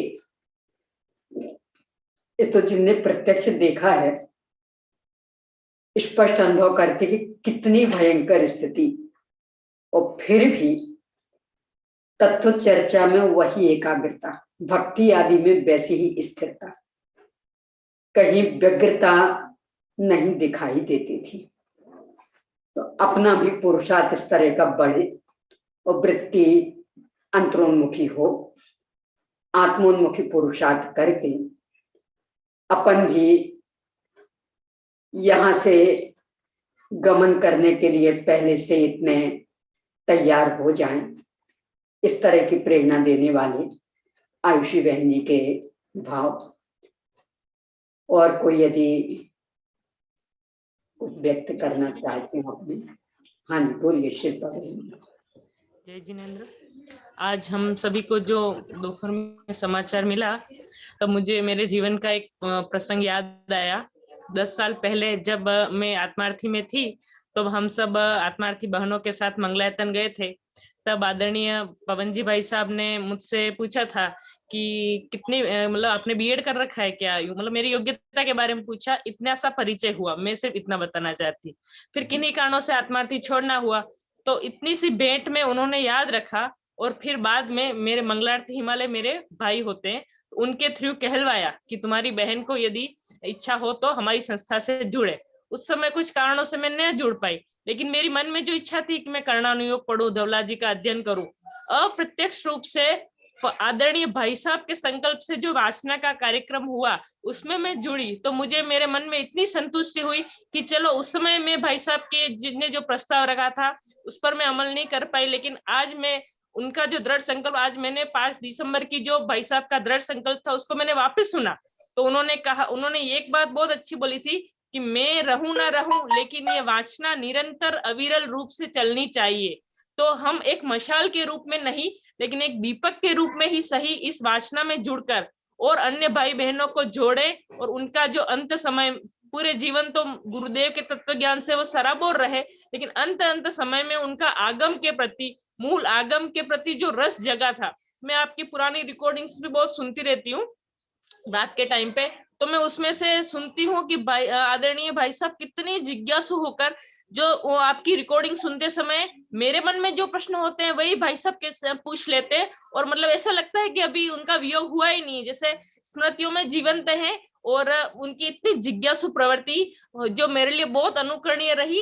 वे भौतिकता में जितने उत्कर्ष पे थे तो उतने ही वे अध्यात्म के धरातल पर थे, ऐसा समन्वय उनके जीवन में था।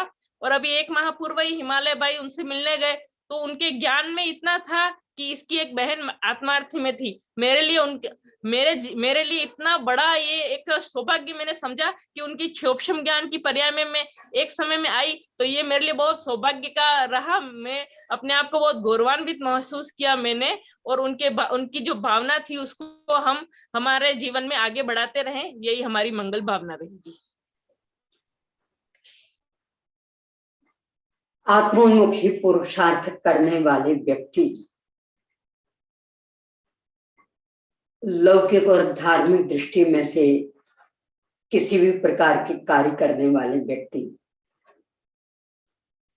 साहित्य कहता है कि उनके लिए वियोग शब्द का उपयोग नहीं करना चाहिए, मरण शब्द का उपयोग नहीं करना चाहिए।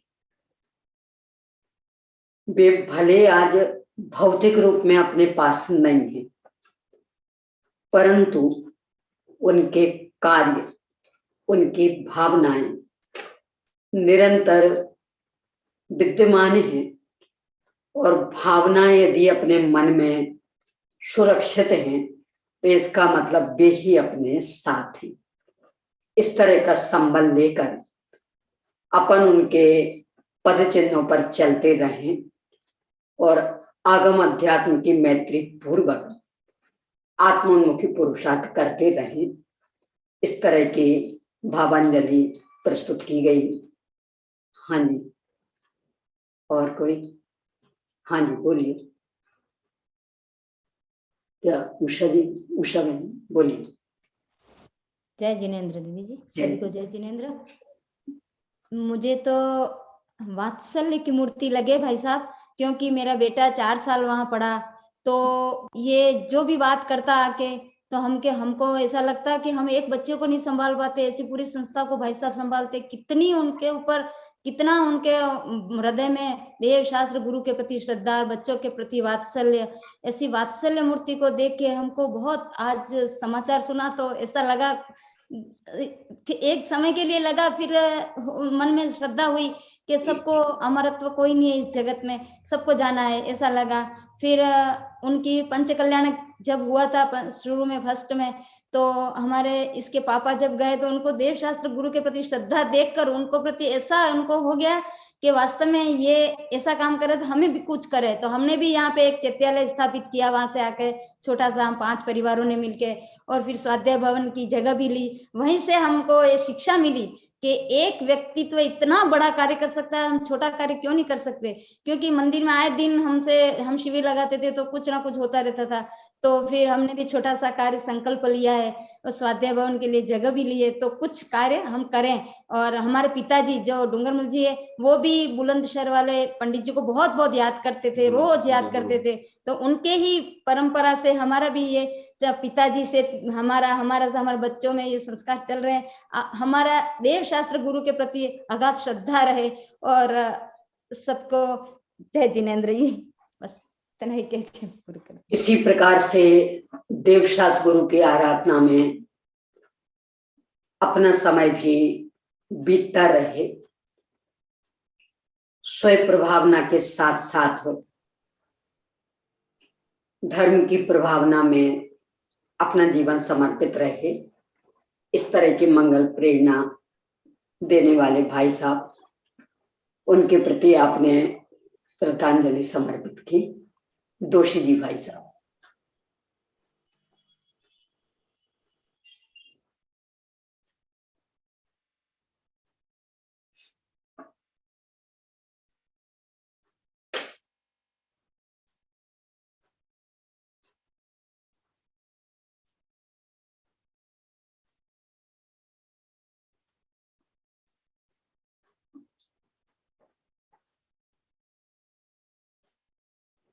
अभी ठीक से जुड़ नहीं पा रहे होंगे, तब तक और कोई बोले तो।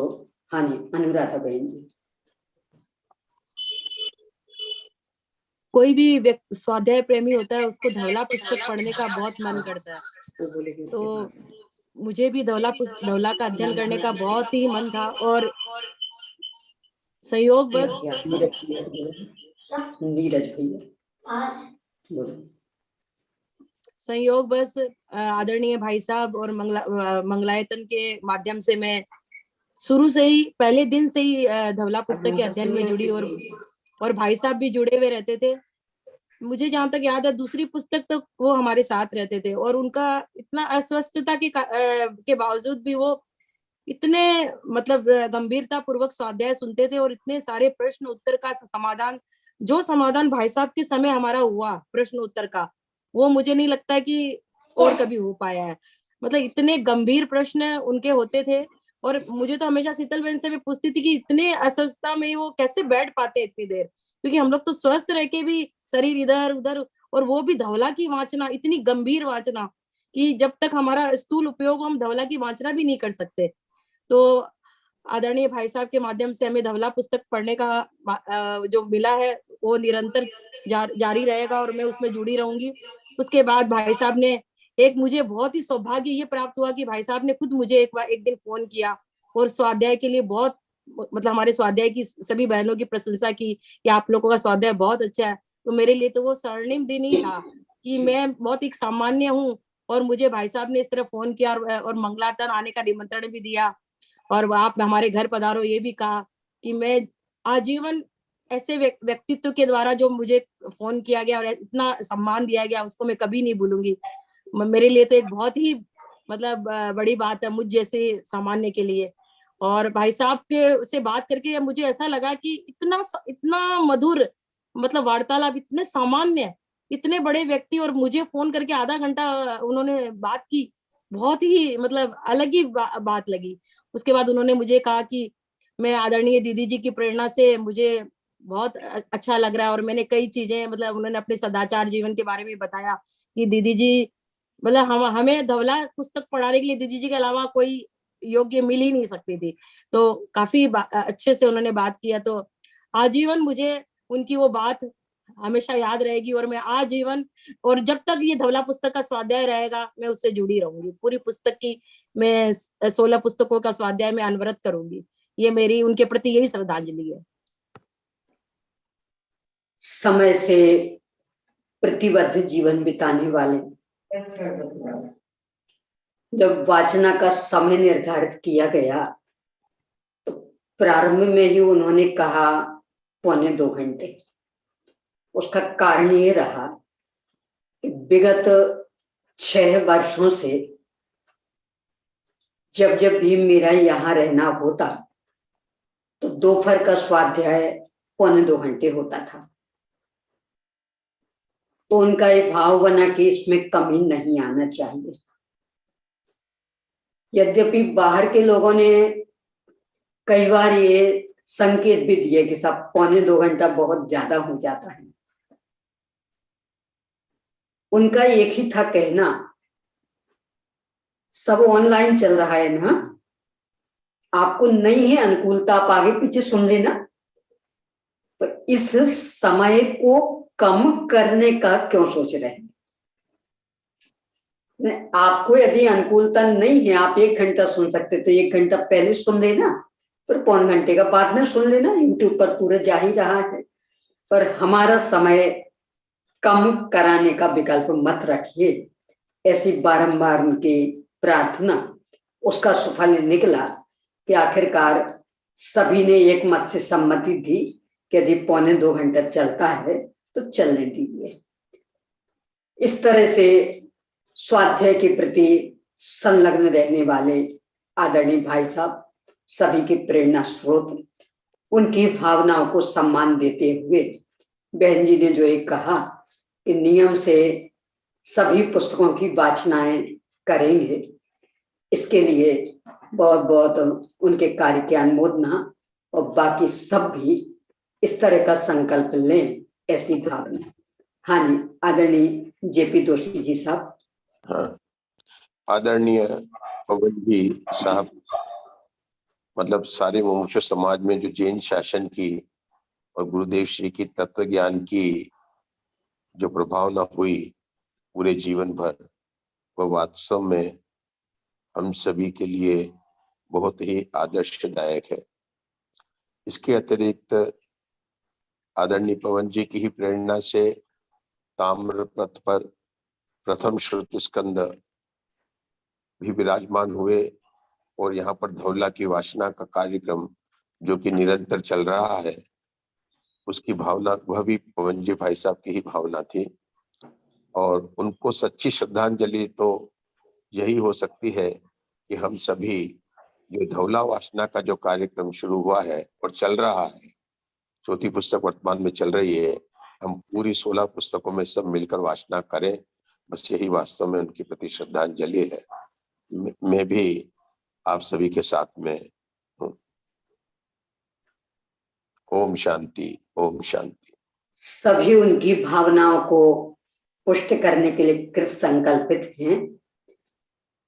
बहुत अच्छी भावना है, अनुमोदनीय है, और वे भी अपने अवध ज्ञान से जानेंगे। भैया बैटरी ले,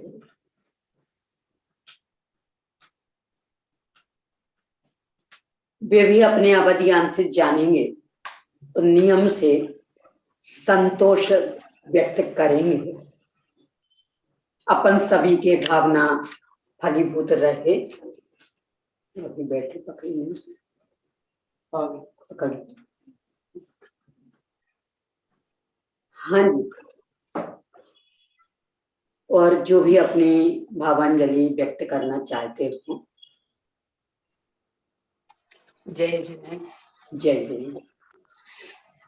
हम तो जब दीदी पहली बार पंच कल्याणक में मंगलायतन गए थे अपने कुंथुनाथ भगवान वहीं से ही प्रतिष्ठित होकर आए थे। कुंथुनाथ भगवान जी वहीं प्रतिष्ठित हुए थे। और जब हम लोग वहां पहुंचे, सुधीर भाई साहब दोनों को बोला, जब हम लोग वहां पहुंचे, हम सब जे 5, 7, 8 जन घर के सब लोग गए थे भगवान जी को लेने। जब तो उस समय पता चला कि एक दिन पहले उधर इतना भयंकर पानी गिरा था, इतना भयंकर पानी गिरा था कि पूरे जहाँ पांडाल था उधर कीचड़ कीचड़ हो गई थी। तो सब तो कहे, तो हम लोग ने कहा गीला गीला क्यों हो रहा था? कहले अरे आज तो कुछ भी नहीं है, भाई साहब ने खुद अपने हाथों से इधर मुरम डलवाई, अपने हाथों से, कि आने वालों को तकलीफ ना हो, आने वाले अच्छे से निकले। और उनको जब पर्दा के आगे खड़े देखते थे हम लोग, तो सब लोग कहे कि इनकी तबीयत ठीक नहीं रहती है, इन्हें पहले शायद अटैक आ चुका था उन्हें एक आध पहले। देखो तो हम पहले ऑपरेशन हो गया था हार्ट का। हाँ, तो हम बस उन्हें देख के दीदी, बस यही पहली बार ही देखा था उन्हें, तो बस यही लगे कि देखो एक आत्म तत्व का बल कितना होता है कि आदमी कैसा निसंक खड़े रहते थे बिल्कुल। और जब भगवान जी की प्रतिष्ठा हो गई और भगवान जी जब गाड़ी में रखे जाने लगे ना, तो उस समय पता नहीं गाड़ी में ऐसी क्या प्रॉब्लम हो गई थी, तो ये लोग उनके पास गए कि भाई साहब हमारी गाड़ी में थोड़ी छोटी है और इसमें भगवान जी आ नहीं रहे हैं, ये जो भी। तो वो सामने खड़े रहे दीदी, दूसरी गाड़ी तुरंत बुलवाई कि आप ये गाड़ी में ले जाइए, खड़े रहे जब तक भगवान जी उसमें विराजमान हो के हम लोग की गाड़ी रवाना नहीं हो गई, तब तक बिल्कुल खड़े रहे। और उनने बोल दिया था कि हम लोग महिलाएं थे, जो कई महिलाएं इस गाड़ी में नहीं जाएंगी, इसमें सिर्फ पुरुष बस जाएंगे। तो हम लोग दूसरी गाड़ी से आए थे और उस गाड़ी में हमारे देवर जी लोग सब आए थे। तो उस समय सब हम लोग घर तक आते आते बस यही कहते रहे कि इन्होंने कितने लोगों का पुण्य बांधा है, कि इनको कितने लोगों ने दुआ दी। अलीगढ़ के गली गली के लोग उनका नाम ले रहे थे उस समय। तो सब लोग उनका नाम लेके कहे उस जैसा आदमी आज तक नहीं देखा, उस जैसा आदमी आज तक नहीं देखा। तो हम तो दीदी ज्यादा उनसे कभी मिले भी नहीं, बस पहली बार तभी मिले थे और आपके माध्यम से सुनती रहती थी। पर भगवान ने उनका जो दृढ़ संकल्प स्वाध्याय का था वो जरूर उनके साथ रहेगा और वो अपनी बहुत अच्छी भूमिका बना के गए। और हम भी संकल्प यही करते हैं कि हम भी अपना जीवन अब जो है अधिक से अधिक स्वाध्याय में और इसी में लगाएंगे। और आपकी ये वाचना से हम चौथी पुस्तक से जुड़े, तीसरी की आखिरी और चौथी से जुड़े हैं, और पूरी कोशिश करूंगी कि मैं भी ये पूरे भाग पढूं। मंगलायतन का पहला पंच कल्याणक, हाँ तभी गए। और उसमें भाई साहब का स्वयं अंतःस्फूर्णा से दिया गया श्रम दान ने इतना भयंकर तूफान, सर्वत्र पानी पानी भर गया और पूरे अलीगढ़, शास्त्री, हाथरस, जहां जहां भी ईंटें मिली सब इकट्ठी की और सबके साथ स्वयं भाई साहब जुट गए उसको जमाने में, बिठाने में। यानी कोई सोच भी नहीं सकता कि ये करोड़पति होंगे। यानी बिल्कुल ऐसे काम कर रहे थे जैसे कर्मचारीगण काम करते। 35 साल पहले हो गया था हार्ट का पहला ऑपरेशन। इसके बाद तो ना जाने कितने कितने हुए।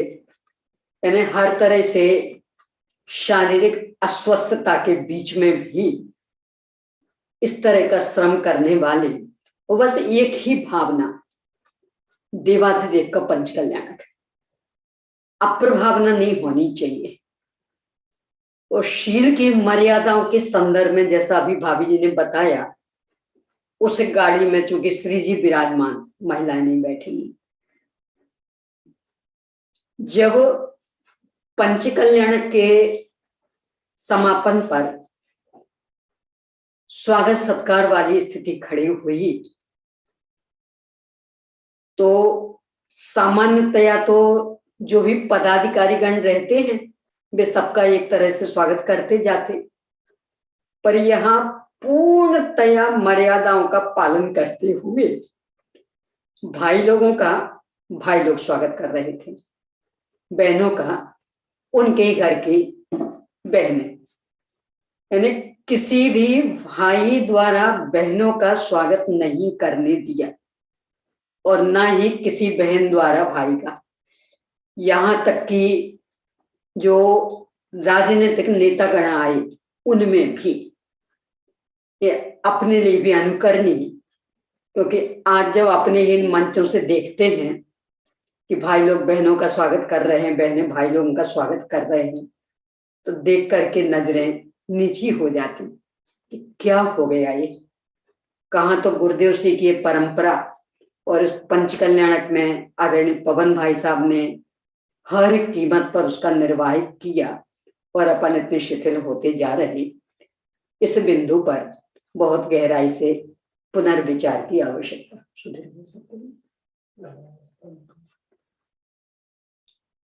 हाँ जी, और कोई सुरेश भाई साहब कहना चाह रहे हैं कुछ? हाँ दीदी, मैं भी उसमें पंचकल्याण का साक्षी हूँ। हाँ पहले पंचकल्याण हुआ था, मैं भी वहाँ 5 दिन बराबर रुका था पूरा। हाँ। और जी भाई साहब की विशेषता तो क्या कहूँ, उसमें उनका व्यक्तित्व भी इतना गजब का था। कलेक्टर, एसपी आदि जो बड़े बड़े नेता उनके ऑफिस में मिलने आते थे, ये उनके पास नहीं जाते थे। और जब पानी गिरा था और ईंटों को इकट्ठा किया था रात्रि को, जो पूरी रात, दिन भर नहीं रात भर, सुबह तो एहसास ही नहीं हुआ कि पानी यहाँ गिरा है।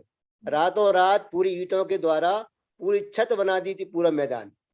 इस सामने साक्षात मैंने देखा था, साथ में 5 दिन मार रहा था। उनका व्यक्तित्व वास्तव में एक अलौकिक अद्भुत था, आदरणीय है। और हमारे जीवन में उनका व्यक्तित्व अनुकरणीय व्यक्तित्व था, ऐसे व्यक्तित्व के धनी। वास्तव में मेरी मुलाकात उनसे पहली बार हुई थी, पहले मैं भी नहीं जानता था, लेकिन 5 दिन में पहली झलक में समझ गया था कि ये व्यक्ति कोई सामान्य व्यक्ति नहीं है, विशेष महान व्यक्ति है।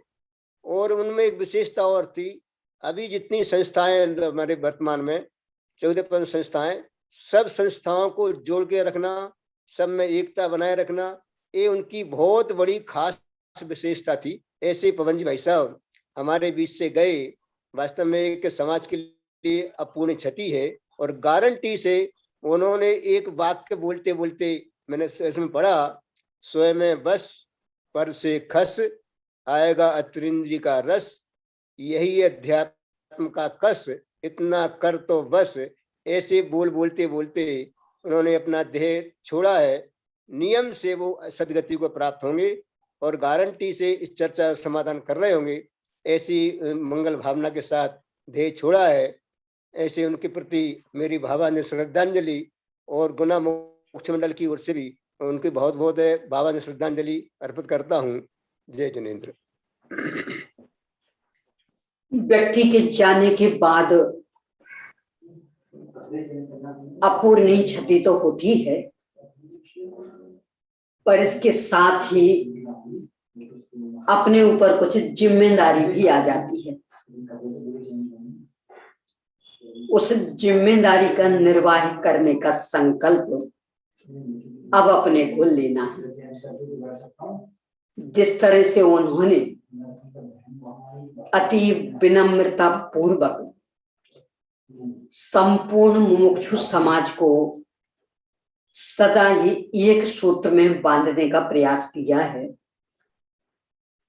हमेशा मतभेदों को भुला करके और जो मूल तत्व है उसकी एक धारा में सम्मिलित होने की बात कहते रहे।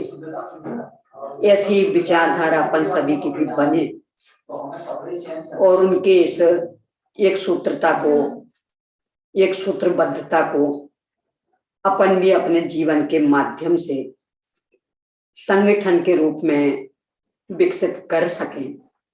परस्पर सौहार्द रहे, संगठन बना रहे, इस तरह की भावांजलि आदरणीय भाई पंडित श्री सुरेश जी शास्त्री जी ने समर्पित की।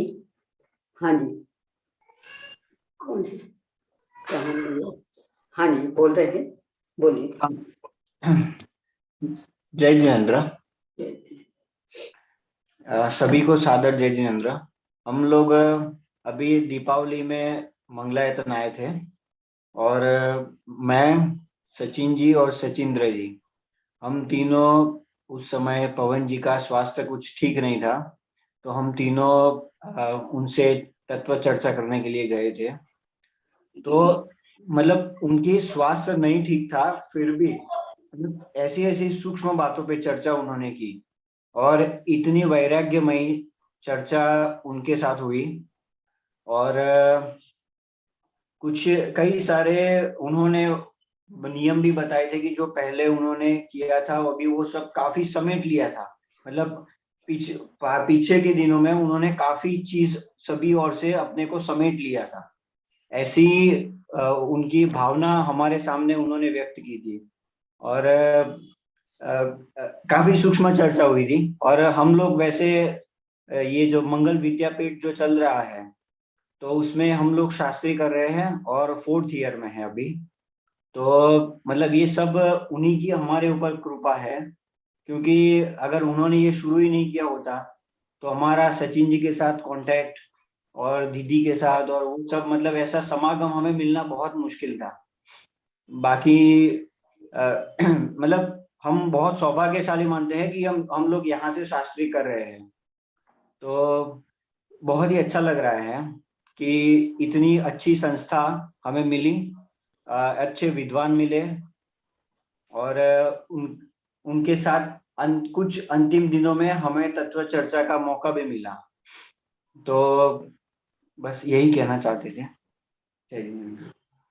इस चर्चा को अपनी चर्या में ढालने के पुरुषार्थ में हमेशा लगे रहिए, यही शुभ भावनाएं। हाँ जी, नरेंद्र भाई साहब कुछ कहना चाह रहे हैं।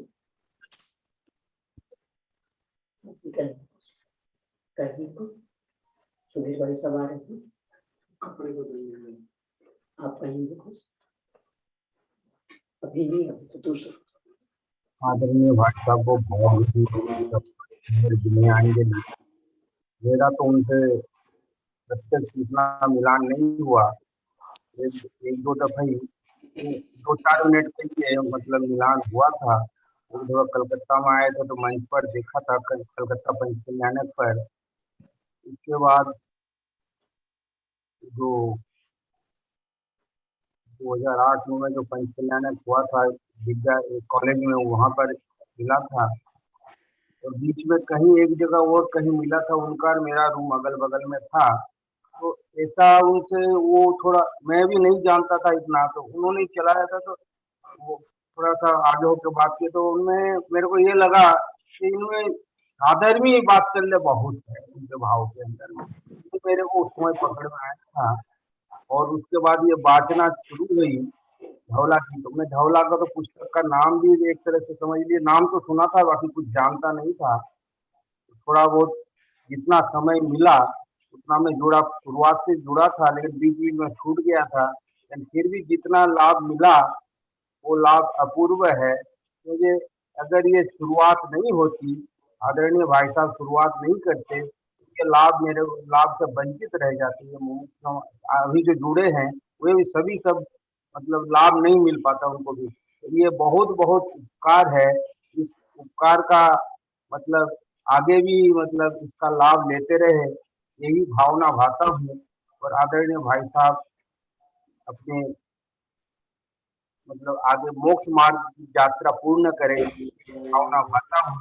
साथ में मैं भी उनके सहयोग लेकर मेरी भी यात्रा मोक्ष की ओर ले जाऊं, यही मैं अपने भाव में भावना भाता हूँ। यही मेरा उनके प्रति अंजलि है। उनका सधर्मी वात्सल्य, उनका जिनागम के प्रति समर्पण अपन सभी का भी आंतरिक गुण बन जाए, इस तरह की भावांजलि प्रस्तुत की गई। हाँ, जय सभी को सादर जय जिनेंद्र। स्पॉटलाइट पे नहीं।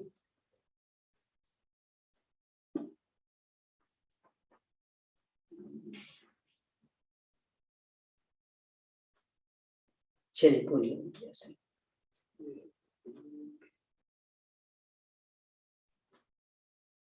ऐसे नीरज नीरज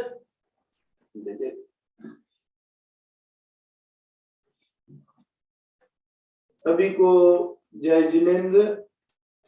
आदरणीय पवन ताऊ जी का जीवन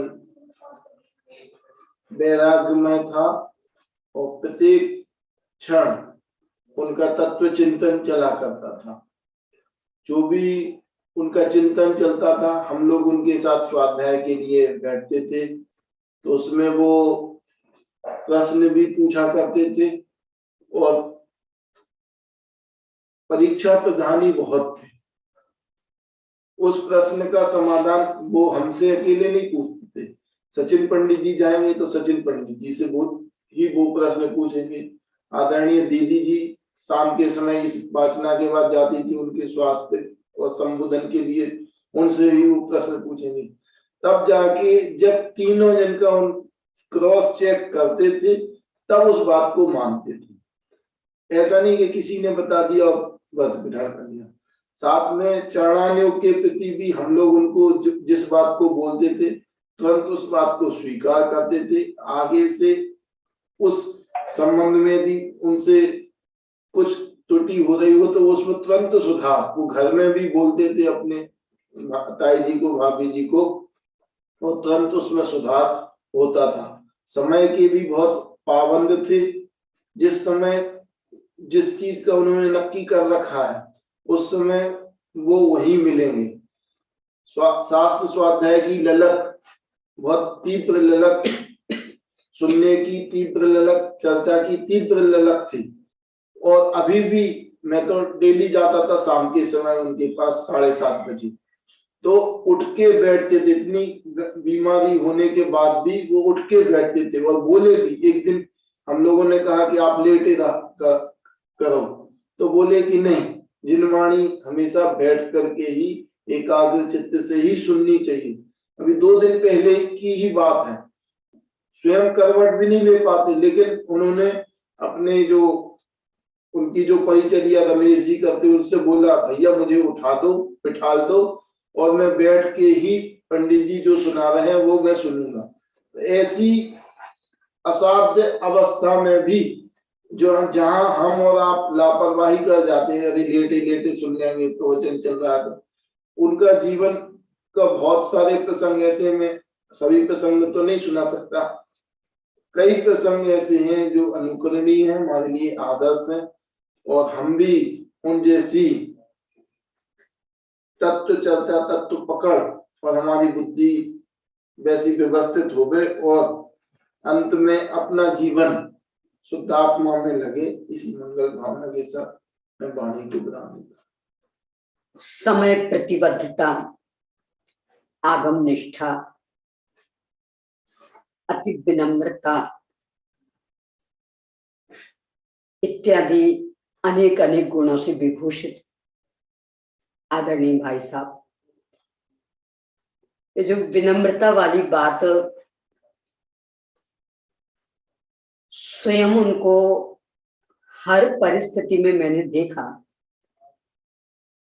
यदि जिनवाणी सामने विराजमान है तो कभी भी ऊपर नहीं बैठते थे, हमेशा नीचे बैठेंगे। नीचे में भी जिन्हें मुख्य वक्ता बनाया गया उनकी चटाई थोड़ी सी मोटी वाली, अपनी पतली वाली। कहते भी कि सब आपकी हड्डी हड्डी है, चुभ रही है, नहीं अभी नहीं। और कदाचित ज्यादा ही आग्रह करेंगे तो फिर जैसे मुख्य वक्ता बनाया उसके और ऊंची कर देंगे, फिर उस अनुपात में अपनी करवा लेंगे।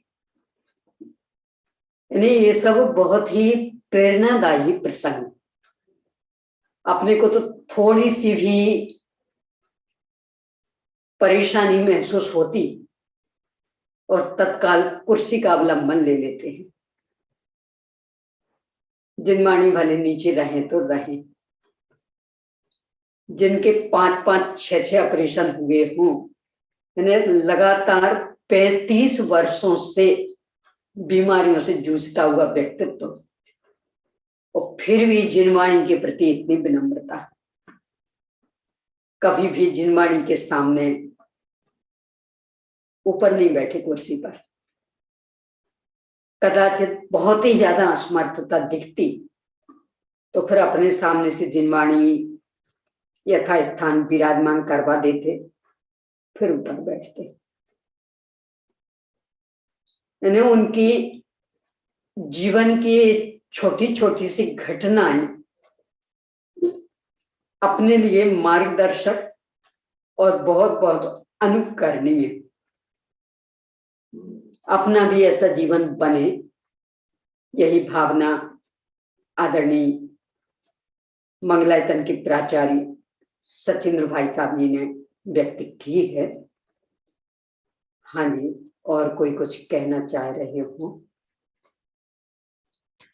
दीदी जी,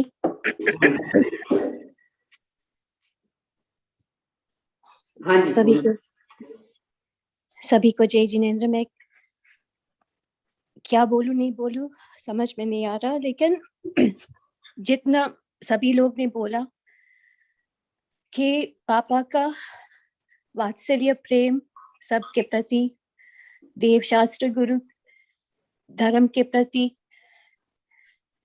छोटे हो या बड़े हो एक समान व्यवहार, मुझको जो लाभ मिला था सची बनने का उन्हीं का देन है। जितना जीवन में सुधार आया है उन्हीं का देन है। 5 साल से सिर ढकने का शुरू किया था वहां पे, तब से हम लोग भी ऐसे ही करते हैं। और जितना भी सीखा है मैंने उनसे, ना मेरे केवल पिता समान है, गुरु समान है। और इतनी बीमारी में खास करके पिछले 2-3 साल से उन्होंने जो सहनशीलता बताई, इतनी प्रतिकूलता में भी स्वाध्याय से पीछे कभी नहीं हटे। और आप जैसे हमेशा कहते हैं कि ये सब उदय आया है जाने के लिए, निश्चित रूप से वो आगे बढ़ेंगे इस मार्ग पे और जल्द से जल्द निर्वाण को प्राप्त करेंगे। उन्हीं को प्रेरणा पद पे लेकर हम सभी को इसी तरह आगे बढ़ना चाहिए। बस इतना ही अभी कहने का मन था। आदरणीय भाई साहब की प्रेरणा से उनकी बेटी आदरणीय शीतल बहन जी ने जो उनके समक्ष सिर ढकने का संकल्प लिया था, लंदन जैसे शहर में रहते हुए भी कभी भी देवशास्त्र गुरु के समक्ष बिना सिर ढके उन्हें नहीं देखा। अभी ऑनलाइन भी जुड़ते हैं, मैं जब शाश्वत धाम में थी वहां भी जुड़ते थे, हमेशा बराबर सिर ढका हुआ। बाकी एक उनमें से आयुषी बहन जी भी हैं इसी तरह की, कि उनने भी जो उस समय संकल्प लिया था, बराबर अपने संकल्प में पूर्णतया संकल्प की पूर्ति के लिए पूर्णतया संलग्न। बाकी सब बहनें भी इनसे प्रेरणा लें और जो अपनी भारतीय संस्कृति की मर्यादाएं हैं, जैन संस्कृति की मर्यादाएं, बहन श्री बहन तो यहां तक कहा करते थे, जब कभी बहनों का पल्ला नीचे गिर जाता और बहन श्री बहन उनको टोकते और बहनें कहती तब क्या करें, खिसक जाता। तो बहन श्री बहन का एक ही वाक्य होता था, सिर में कीले ठोक लो फिर नहीं खिसकेगा। मतलब इस कीमत पर भी नहीं खिसकना चाहिए। अपन सब अपने को उनका अनुयायी कहते हैं, वे अपन सबके मार्गदर्शक रहे हैं, पथ प्रदर्शक रहे हैं, ऐसा कहते हैं। तो आशा करती हूँ कि अपन नियम से उनके इन बातों को हृदयंगम करके और अपनी संस्कृति की मर्यादाओं को पूरा पूरा सुरक्षित रखते हुए आगामी पीढ़ी को भी इन संस्कारों को देने का प्रयास करेंगे। हाँ जी, बीना बहन जी कुछ कहना चाह रही थी। हाँ दीदी जी, सबको जय जिनेंद्र, सादर जय जिनेंद्र। और भाई साहब का सारा अभी सबके मुख से सुन के मतलब बहुत कुछ प्रेरणा मिली है। देवशास्त्र के गुरु के प्रति जो उनकी अगाध श्रद्धा है, उसे हमें भी सीख मिलती है कि हम भी इसी तरह से जिनवाणी की इसी तरह से वो करें। और साथ में उनके लिए यही श्रद्धा हमारी तरफ से कि जो उनके द्वारा जो संकल्प लिया, तो उनकी सारी पुस्तकों में 16 पुस्तकों में हम उपस्थित होकर स्वाध्याय का पूरा पूरा लाभ है। यही बहुत अच्छा वाचना का संकल्प व्यक्त किया। भाई साहब के प्रति आदरांजलि। विमला बहन जी भी कुछ कहना चाह रहे हैं क्या?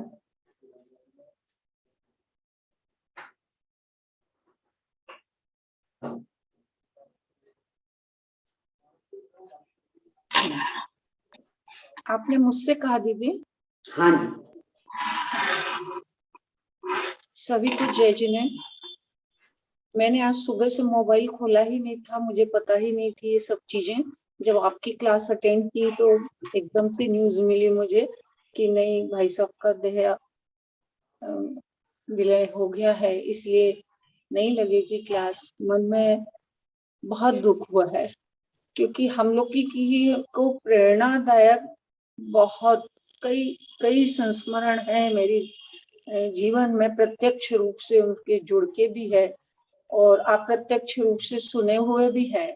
मुझे भाई साहब के प्रति बहुत बहुमान है कि इतना सरल जीवन, इतना धर्म के प्रति समर्पित और खुद भी धर्म में रचे पचे। अभी उनका स्वाध्याय बहुत बढ़ता जा रहा था और बहुत वो अपने आप को धर्मों में ऐसा लगता था। हमारे साथ जब बैठते थे और काफी समय से दिख नहीं रहे थे, फिर पता चला कि नहीं वो अभी चेयर पे नहीं बैठ पा रहे हैं, तो पर सुनते थे क्लास में। यानी इतनी आत्मशक्ति उनकी थी कि वो उस अवस्था में भी सुनते थे और अपना चिंतन भी करते थे। बहुत सी क्लिप भी डली है, अभी वीडियो पर देखा है मैंने उनको। पर मैं कोशिश करूंगी उन जैसा बनने की, बस यही भावना भाती हूँ अपने तरफ से और मेरे परिवार की ओर से। श्रद्धांजलि। उनका देह परिवर्तन दुख का प्रसंग नहीं है, वैराग्य का प्रसंग है और अपना भी देह परिवर्तन नियम से होना है। इसलिए पहले से ही जाने का मानस बना ले, पूरी तैयारी कर ले। इसकी प्रेरणा देने वाला एक प्रसंग है। अपन सभी ये प्रेरणा लें, यही उनके प्रति श्रद्धांजलि। हाँ जी, और कोई बोलना चाहते? समय तो हो रहा है।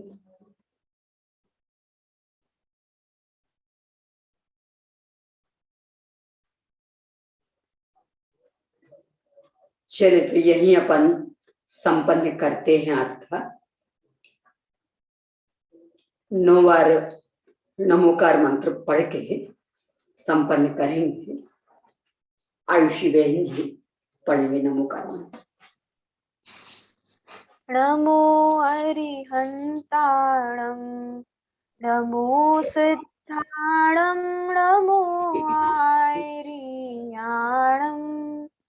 नमो वच्छायाणं नमो लोहे सवस्वताय नमो अरिहन्ताणं नमो सिद्धाणं नमो आयर्याणं नमो वज्रायाणं नमो लोये सवसाहूढं नमो अरिहन्ताणं नमो सिद्धाणं नमो आयर्याणं नमो वज्रायाणं नमो लोये सवसाहूढं नमो अरिहन्ताणं नमो सिद्धाणं नमो आयर्याणं नमो वज्रायाणं नमो लोये सवसाहूढं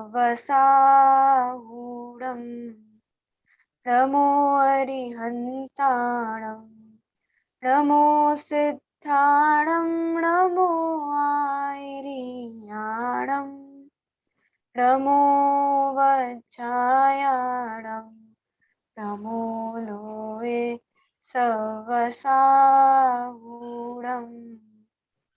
नमो अरिहन्ताणं नमो सिद्धाणं नमो आयर्याणं नमो वज्रायाणं नमो लोये सवसाहूढं नमो अरिहन्ताणं नमो सिद्धाणं नमो आयर्याणं नमो वज्रायाणं नमो लोये सवसाहूढं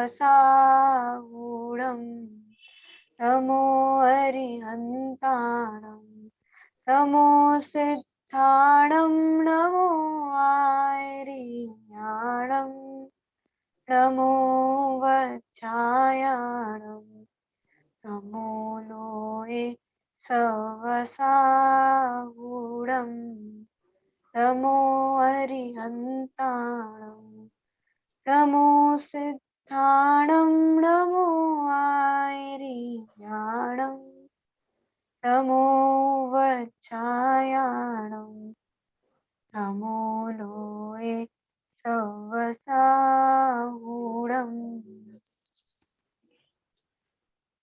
आदरणीय भाई साहब के साथ साथ अपन सभी का भी जीवन मंगलमय सुख शांतिमय बने, अनंत आत्मोन्मुखी अंतरोन्मुखी पुरुषार्थ पूर्वक सभी जन शीघ्रातिशीघ्र परिपूर्ण दशा मोक्ष दशा को प्राप्त करें। इसी मंगलमय भावना के साथ आदरणीय भाई साहब को स्मरणांजलि समर्पित करते हुए सभी के लिए सादर जय।